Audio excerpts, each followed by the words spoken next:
So I'm a human rights lawyer. I live and work in Iraq. I work on a lot of different human rights issues, especially gender-based violence. And in that work, I've come across and I've done some work on persecution of LGBT people.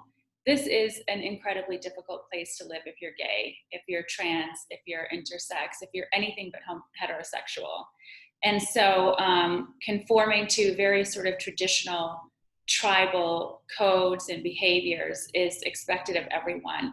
And people who deviate face the risk of honor killing by their family because of so much insecurity in Iraq and so much violence and so many militant groups. You also face the risk of being targeted by militias. And that has happened here. It's happened with ISIS, where men were thrown from buildings because they were perceived as gay. It's happened with other militias, which I won't specifically name, but that's all been documented, that have targeted gay men in central Iraq, torturing and killing them as part of some campaign. And so responding to this issue is especially difficult because it's such a taboo subject that there's really no space to talk about it openly.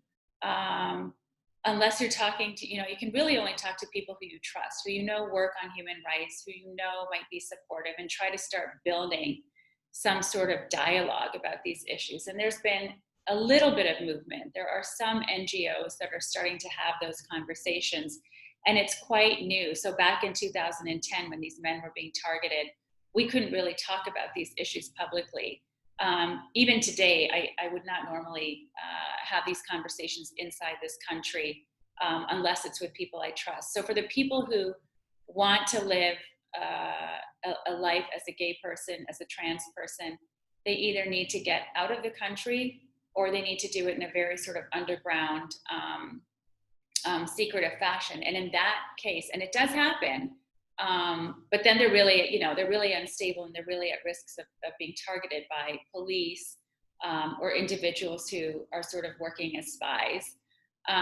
So it's a tough situation. It's, as we think about pride and celebrating pride, which is great, we also just want to think about how much people are suffering and just deprived of the right to live their life the way that they want, live their identity, and just love who they want. And I think we're such a long way away from that happening here that for most people, they feel like the only thing that they can do is to leave.